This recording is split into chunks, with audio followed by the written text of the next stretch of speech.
When my parents invited me to a fancy dinner with the whole family, I honestly thought they were finally ready to make things right.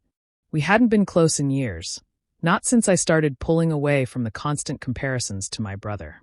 But that night, sitting at a perfectly set table under warm golden lights in a Denver restaurant, I told myself maybe this was their way of extending an olive branch. My mom smiled faintly when I walked in. My dad shook my hand like I was some distant colleague, not his daughter. And my brother Ethan, perfect, smug Ethan, was already there, laughing like he owned the place. We ordered wine. My dad talked about business. My mom asked polite, empty questions about my job. I kept waiting for something real, some sign that this was more than just another performance. Halfway through the meal, my dad stood up, cleared his throat, and tapped his glass with a fork. The whole table went silent. His expression was serious, almost rehearsed. He said, "Your mother and I have made a decision regarding the estate. We've decided to leave everything to your brother." For a second, I thought I misheard him. The chatter around the restaurant faded. My fork froze midair. I looked at my mom. She couldn't even meet my eyes. Ethan tried to hide his smile but couldn't. My dad kept talking, saying something about business continuity and keeping things simple. I just sat there, feeling like the ground had been pulled out from under me. I didn't cry. I didn't argue. I just nodded, quietly excused myself, and left before dessert. Outside, the air was cold, sharp against my skin. I walked to my car on shaky legs, each step heavier than the last. When I finally sat behind the wheel, I stared at my reflection in the rearview mirror and felt nothing. Just this hollow ache sitting where my heart used to be. That night, in my small apartment, I lay awake replaying every moment of my childhood. The birthdays Ethan got everything he wanted, the times I worked while he played, the countless times I tried to earn their love. And somewhere between heartbreak and exhaustion, something inside me hardened. I realized I was done begging for a place in their world. I wouldn't fight for their approval anymore. The next time they saw me, I wouldn't be the forgotten daughter. The next morning, I woke up with that same hollow ache in my chest, the one that feels like grief but doesn't have a name. My phone was full of messages from my mom, short, nervous texts about how my dad didn't mean it like that, and how Ethan is just better suited for the family business. I didn't respond. What was there to say? I'd spent my entire life learning that my feelings didn't matter, that no matter how much I gave, Ethan would always be the chosen one. Growing up, I was the kid who blended into the background while Ethan shone like a spotlight. When I got straight A's, my parents said, "Well, you've always been the responsible one." When Ethan barely passed, they threw him a celebration dinner because he tried his best. I started helping in my dad's landscaping company when I was 15, dirty hands, sunburned skin. Long days spent mowing lawns while Ethan was off at football practice or sleeping in. Dad called it teaching me work ethic. Ethan never lifted a finger. When Ethan got into college, they paid for everything, his tuition, his apartment, even his car. I went to community college at night and worked during the day to cover my own expenses. I remember Mom telling me, "You're just more independent. Ethan needs a little extra help." That line followed me for years, a justification for every unequal thing they ever did. When Mom got sick 5 years ago, I moved back home. I cooked, cleaned, drove her to appointments, and sat by her bedside through every chemo session. Ethan showed up once a week with flowers and a smile, and suddenly he was the sweet, caring son. I didn't do it for praise, but it still stung watching her thank him for things I did. She'd say, "We're so lucky to have both of you." But somehow I always felt like the invisible one in the room. That dinner wasn't a betrayal, it was confirmation. They had told me, clearly and publicly, what I'd always known deep down. I was never going to be enough for them. Later that week, I met up with my best friend, Mara, at our usual coffee spot. She listened quietly as I told her everything. When I finished, she just looked at me and said, "Haley, they're not going to change. They've shown you who they are. You can't keep waiting for them to wake up and see your worth." I stared into my cup, watching the steam twist and fade. She was right. I'd spent 32 years trying to earn something that was never mine to begin with. That night, I stood by my apartment window, watching the lights flicker across the city. For the first time, I didn't feel small. I felt sharp, awake, and quietly dangerous. They thought they'd buried me in that restaurant, but they didn't know I was a seed, and I was done waiting to grow. For the next few weeks, I played my part perfectly. I smiled when I needed to, called my parents every few days, and even stopped by the family house on Sundays like nothing had happened. My mother seemed relieved, my father smug, and Ethan. Well, Ethan couldn't resist gloating. He walked around the house like a king, already talking about the future of the company and how he was going to modernize everything. I'd sit across from him at dinner, nodding, pretending to be impressed, while inside I was studying every move he made. I started visiting the family business under the pretense of helping out with paperwork. My father had always trusted my attention to detail, so he didn't question it when I offered to assist with the accounting backlog. That's when I began to notice things, small inconsistencies that didn't fit. Vendor payments that didn't match, checks signed off too quickly, company credit cards used for personal expenses.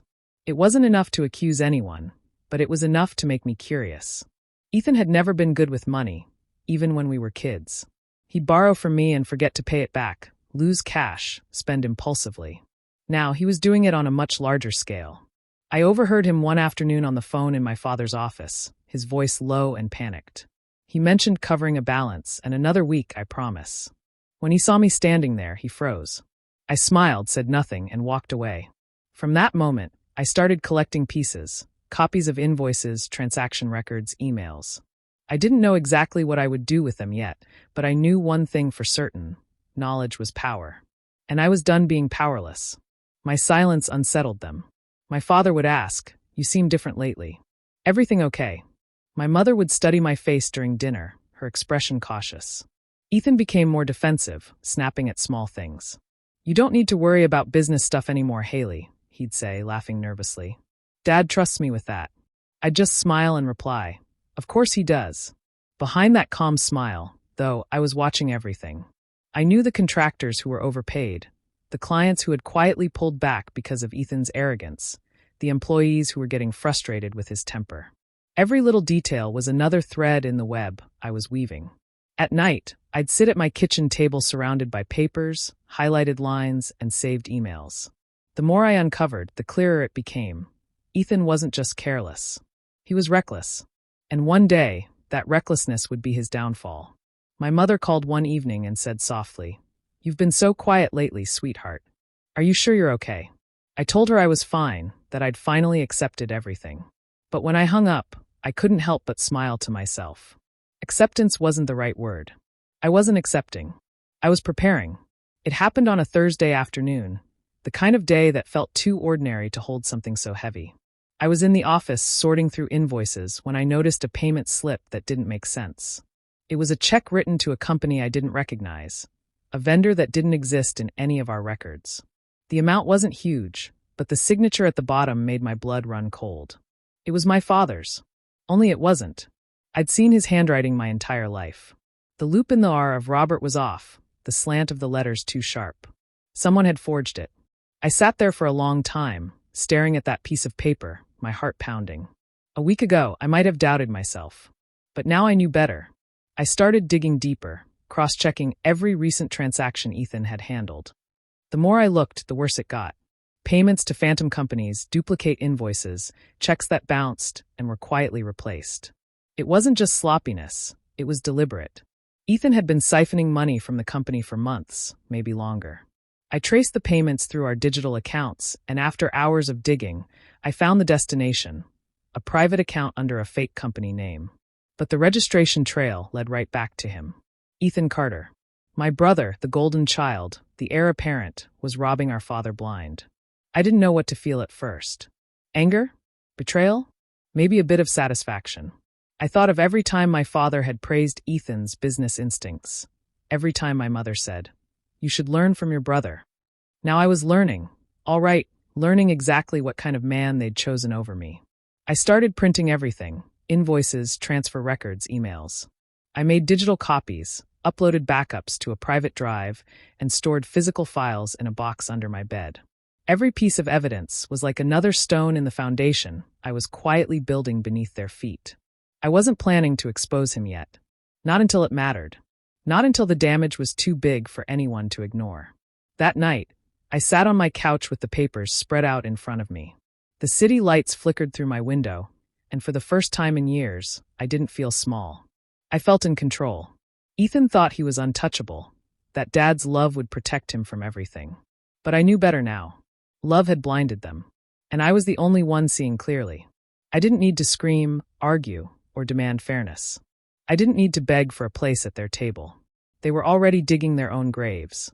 All I had to do was wait for the ground to give way. As I turned off the light and looked over the stacks of evidence one last time, a quiet thought slipped through my mind. I didn't have to destroy them. They were going to do it themselves. I'd just make sure everyone saw it happen. The weeks that followed felt like the quiet before a storm, the kind of silence that hums with hidden electricity. My father had started talking about retirement, his proud speeches about legacy, and passing the torch. He told me one afternoon over coffee, "It's time for Ethan to take the reins officially. He's earned it." I smiled, nodding, pretending to agree. Inside, the words tasted like ash. I already knew the truth behind Ethan's confident grin, the late-night phone calls, and the disappearing money. And now, watching my father hand him everything on a silver platter felt like watching someone light a match in a room full of gasoline. Ethan was falling apart beneath the surface. I saw it in the way his hands shook when he signed paperwork, in how often he stepped outside to make whispered phone calls, in the restless tapping of his pen whenever I walked into the room. He thought he was covering his tracks, but every desperate move left a trail. He was forging more documents now, quick, messy imitations of our father's signature to move money around before anyone noticed. I started offering to help. I volunteered to handle the smaller accounts, just to take some pressure off. I knew exactly what I was doing. I gave him access to files that looked harmless but contained built-in inconsistencies, numbers that would expose his edits the moment anyone reviewed them. It was like feeding breadcrumbs to a rat in a maze, guiding him straight into his own trap. At night, I'd meet Mara for drinks. She noticed the difference in me right away. "You're too calm," she said one evening, studying me across the table. "This isn't like you." I swirled the ice in my glass, thinking about Ethan's smug face, my father's blind pride, my mother's nervous silence. "You can't set a trap while showing your hand," I told her. "Sometimes silence is the loudest thing in the room." Mara just shook her head. "Whatever you're planning, Haley, just don't lose yourself in it." I smiled faintly. I already did. This is me finding what's left. Back at the office, preparations began for the big announcement.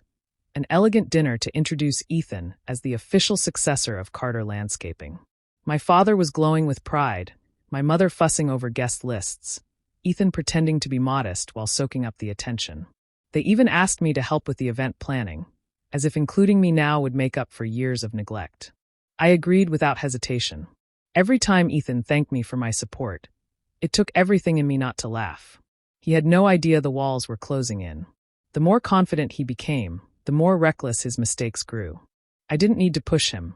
Gravity was already doing its work. The storm was coming. I could feel it in every heavy silence, every anxious glance from my mother, every crack in Ethan's carefully constructed charm. And when it finally broke, I'd be standing right in the middle of it, calm, unshaken, and ready. The night of the party shimmered with fake laughter and forced smiles. The ballroom was filled with people my father wanted to impress, business partners, longtime clients, and family friends who still thought the Carters were untouchable. The air smelled of champagne and polished success, the kind that's more appearance than truth. I stood in the corner, glass of wine in hand, watching it all unfold like a scene in a movie I'd already seen too many times. My father stood at the podium, his voice strong and proud. "Tonight, we celebrate a new era for Carter Landscaping," he said. "My son, Ethan, has proven himself capable, ambitious, and ready to lead this company into the future." The room erupted in applause. My mother dabbed tears from her eyes. Ethan stood next to him, his posture perfect, his smile too wide.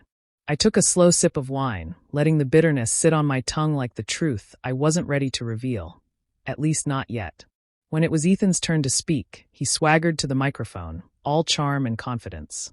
"I just want to thank my parents," he began, his voice echoing through the hall. "This company is more than business, it's family. And I promise to honor that legacy every single day." The crowd clapped again, cameras flashing. But just as he motioned for the servers to bring out the final course, a commotion began near the catering desk. The event coordinator approached Ethan quietly, her expression tense. He frowned, trying to maintain his composure, but I caught every word. His corporate card had declined twice. The murmur spread quickly, subtle at first, then louder as guests exchanged confused glances. My father's jaw tightened. My mother's hand froze mid-clap. Ethan fumbled for his wallet, pulling out another card, his face turning red. "It's just a mix-up," he laughed nervously, but the damage was already done. The whispers felt like static in the air. I kept my expression blank, though inside, my heart pounded like a drum. This was just the first crack. The rest would come soon enough. After the party, the house was silent except for the ticking of the grandfather clock. My father sat in his study, papers spread across the desk, his face pale. "There's money missing," he said finally. "A lot of it." Ethan stood nearby, sweating, stammering excuses. "It's a mistake, Dad. Maybe accounting messed up. I'll look into it." I stepped in quietly, offering to help. "I can check the records tomorrow," I said softly. "Maybe it's just a misfile." My father nodded, desperate for reassurance. I knew exactly where the missing funds were. I knew every forged signature, every false transaction. But it wasn't time yet. I needed Ethan to dig deeper into his own panic, to scramble harder. Watching him twist in fear was almost poetic, the golden sun unraveling under the weight of his own lies. That night, as I walked to my car, the cool wind brushed against my skin. I looked back at the house glowing behind me and thought, almost calmly, this is where it begins. It happened faster than I expected. 2 days after the party, my father called a meeting at the house. His tone on the phone was sharp, clipped, the kind of voice that meant someone was in trouble. When I arrived, the tension in the air was suffocating. My mother sat on the couch, pale and trembling, her hands twisted together. Ethan stood by the fireplace, pacing like a caged animal. My father was behind his desk, face red, veins pulsing at his temple. He didn't even look at me when I walked in. Instead, he slammed a folder down on the desk so hard that papers scattered across the floor. "Explain this," he barked at Ethan. The room went dead silent. I recognized the pages instantly, printouts of the very records I had collected. Forged signatures, bank transfers, payments to non-existent vendors. The proof of Ethan's greed laid bare. Ethan's voice cracked. "Dad, it's not what it looks like. Those were temporary transfers, just to manage cash flow." His words tumbled over themselves, desperate and hollow. My father's fist hit the desk. "Don't you dare lie to me. You stole from this family." "From me." His voice boomed through the room, shaking with fury. My mother started crying, covering her face with both hands. "Robert, please," she whispered. "There must be some mistake." But there wasn't. My father turned to me, eyes wild. "You've been helping with the books. Did you know about this?" I met his gaze evenly. "I found some inconsistencies last month," I said quietly. I didn't want to believe it until I had proof. I reached into my bag and placed a flash drive on the desk. "Everything's on there, the accounts, the forged checks, the transfers. I thought you should see it for yourself." Ethan's head snapped toward me, his eyes wide with betrayal. "You set me up," he hissed. "You've been waiting for this." I didn't answer. I didn't need to. The silence between us said everything. My father plugged in the drive, scrolled through the files, and with every click, his face hardened. By the time he looked up, his voice was cold steel. "You're done, Ethan. You're out of this family. Out of this company." "Dad, please," Ethan begged, voice cracking, tears finally spilling down his cheeks. "I can fix this, I swear. Don't call the cops. Please." Robert's hand trembled as he picked up the phone. "You forged my name. You stole from me. You embarrassed this family." My mother sobbed harder, torn between her sons and her husband. I stood still, watching the chaos unfold like a storm I'd known was coming. Finally, I spoke, my voice steady and calm. "You made your choice," I said, meeting Ethan's desperate eyes. "I'm just living with it." The room fell silent again, heavy with disbelief. My father lowered the phone slowly, his face drained of color. Ethan sank into a chair, defeated, broken. But I wasn't finished. Not yet. The house was quiet after Ethan left. His things disappeared overnight, closets empty, drawers cleared, the echo of his footsteps gone from the hallway. My mother pretended not to cry, but I could hear her soft sobs through the walls. My father didn't speak for 2 days straight. The man who once ran everything with an iron will now sat in his office with the door closed, the blinds drawn. He looked smaller somehow, like the weight of his own pride was finally crushing him. News of the scandal spread quickly. Word got out that the company was being audited, that someone had been moving money illegally. Clients pulled back. Long-term contracts were put on hold. The phone barely rang. The employees whispered in the hallways, unsure if they'd even have jobs next month. Every corner of the business that had once symbolized my father's success now carried the stench of his son's failure. Then came the night I found my father collapsed at his desk, the phone buzzing beside him. The stress had broken him down. He wasn't dying, but he wasn't the same afterward either. My mother called me, her voice trembling. "Haley, please," she whispered. "We need you. Just for a while, until things are stable again." I hesitated for a long moment. Then I said yes.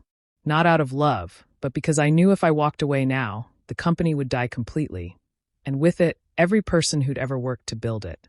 I stepped in quietly, no grand announcement, no ceremony. Just work. The first few weeks were chaos. Books in disarray. Clients angry. Employees disheartened. But slowly, piece by piece, I brought order back. I listened to people, really listened. I called every client personally, apologized, rebuilt trust. I streamlined the systems Ethan had cluttered. I met deadlines early, honored promises, and showed up every single day before sunrise. And little by little, the company began to breathe again. One afternoon, one of the senior foremen stopped by my office. "It's good to have you running things, Miss Carter," he said. "Feels like the old days again, only calmer." I smiled faintly. That night, I stayed late, looking out at the city lights through my office window. It hit me then. This was what I was always meant to do.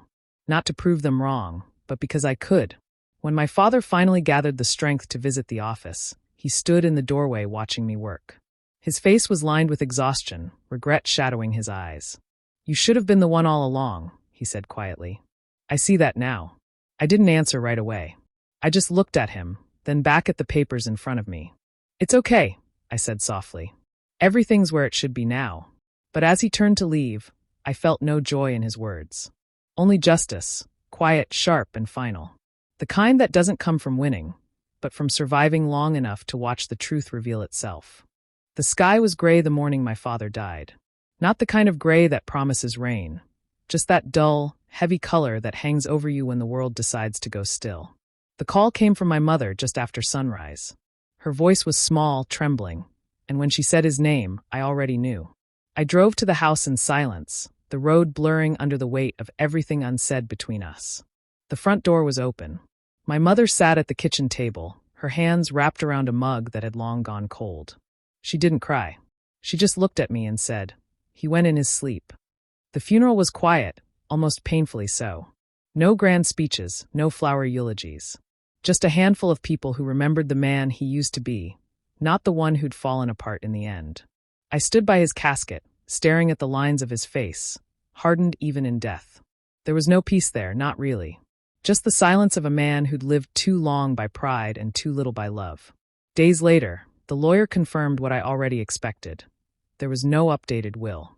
Everything, every dollar, every asset, the house, the business, defaulted to my mother. I braced myself for another betrayal, one last twist of the knife. But instead, my mother called me into her room, her eyes red but her voice steady. "Your father was wrong," she said, sliding a folder toward me. "But I won't be." I opened it. Transfer of ownership. The company, the estate, everything was in my name. My signature would make it official. I didn't speak. I just signed where she told me, each stroke of the pen feeling like the quiet closing of a door I'd been trapped behind my entire life. Later that week, Ethan's messages started coming in. First an apology, then excuses, then begging. He said he was sorry, that he'd lost everything, that he just needed a little help to start over. I stared at his words for a long time, the way his desperation bled through every sentence. Then I pressed delete. No reply. No closure. Just silence. That weekend, I visited my father's grave alone. The grass was still new, the dirt not yet settled. I knelt down and placed a copy of the old will beneath the flowers I brought. Simple white lilies, the kind my mother always kept on the dining table. "You left everything to Ethan," I said quietly, brushing the dirt from the stone. "And now, I have everything you built." The wind was soft that day, carrying the faint scent of cut grass from the cemetery grounds. I stood there for a while, feeling the weight of it all, not triumph, not revenge, just the strange, heavy calm of finality.